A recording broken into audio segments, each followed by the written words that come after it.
It doesn't have any action whatsoever other than what you give it, but that's what makes it good. It just really kind of glides through the water. Come on up here, you big dude. And just a little crawfish color. You see it's got a little bit of brown, it's got a lot of green, a little bit of orange there on the bottom. Just a great crawfish imitator. Completely gone down in there, that little tight line.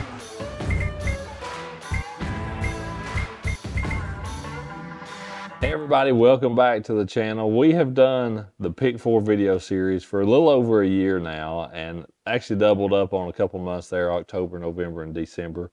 But to start fresh here in January, we decided we wanted to change it up a little bit. And so instead of Pick 4, we just wanted to do Pick 2 more.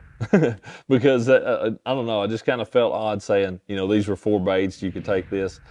Because I kind of feel like that should be a timeless thing. You know, we'll have new baits maybe that come along that really fit a different scenario, or maybe I learn a new technique or something like that and find places to plug that in. But I don't want it to feel like I'm trying to push 4 brand new baits on you, or 4, you know, something that's totally different from what I've told you in the past that worked. Because that stuff, yeah, like I said, it should be timeless. That stuff should work, you know, years and years and years down the road. So our thought with this process, and to keep this going, is to just add 2 more, whether that's, you know, for a different part of the country, a little different fishing style that I learn about, you know, or a new technique or something that I learned. But so this is Pick 2 more is what this is. And you can click the link. It should be somewhere right up in this area. I don't really know what I'm pointing at other than the ceiling, but there should be a link somewhere right up in this part of the screen that you could click on and go back and watch last year's January Pick 4 video. I know there was an Alabama rig, a jerkbait, a couple other baits in that, but and you know, kind of go back and listen to some of those, and then add these couple to it as well. And then the technique of the month, will go through one of these baits here and really break down exactly how I fish those. So both of these 2, just kind of looking at what they are. For one, they're both very simple baits. Not a lot to them. Nothing real flashy, nothing real fancy. But in January, a lot of the time, that's really what you want. You know, you're thinking cold water. You're thinking pretty lethargic fish.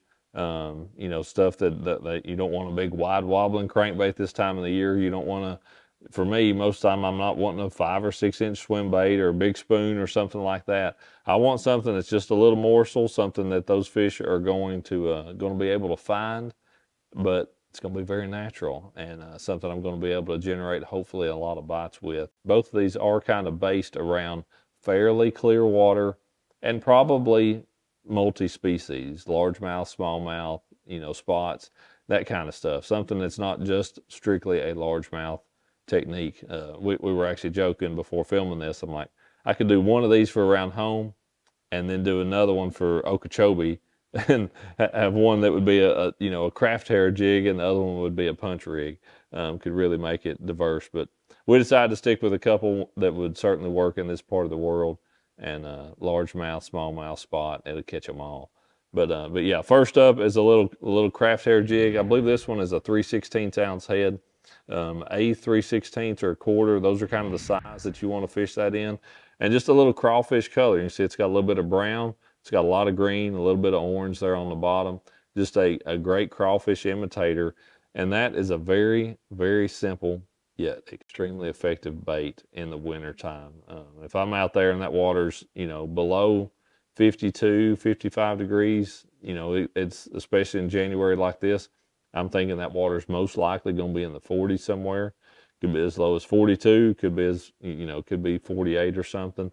But that little dude right there, hopping it down a steep bank, man, they just absolutely will eat that thing. I've had days where I've caught gobs of them on that simple little thing right there. Fishing on light line, yeah, I throw it on braid, and you know, usually an 8-pound test leader. If you're really fishing clear water, you know, not much wind or anything, you may want to drop down to 6. But just that little green fly has accounted for a lot of bass in this part of the world in the wintertime. Another one that has definitely caught a lot of fish is that tight lining technique.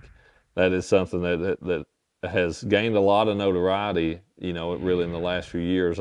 Even like the Classic that Jason Christie won on Hartwell Caught a lot of those fish basically with this technique. We fished it a lot here in East Tennessee way before, you know, forward-facing sonar.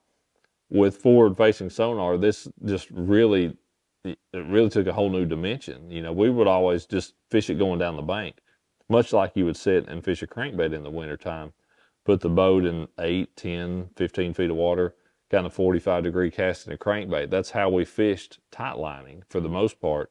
But now you're able to just get out there and follow fish around and throw this thing out in front of them and catch them in open water, you know, and that's where those fish will be at times. When you've got a good little chop, especially on a cloudy day, you've got a good breeze, those fish will get up closer to the bank and really, you know, position in those rocks and stuff, and that's where you need to be. But on those more still days when there's not a lot of wind, sometimes you got to slide out a little bit. But just a very simple very simple bait, very simple way to fish it. For me, that's going to be a VMC Moon Eye jig head, 1/8 ounce, and then just any kind of little straight tail soft plastic bait that you want to put on there, man. There's all different kinds of stuff that work on this little deal. This is not one, but a little Bass Pro Sticko, the split tail Sticko. That's, you know, a bait fish color. That works great. You know, any type of minnow style bait you want to put on there, something that's got one of those little split tails, but you're just looking for something straight, doesn't have any built-in action. We're not talking about a paddle tail here.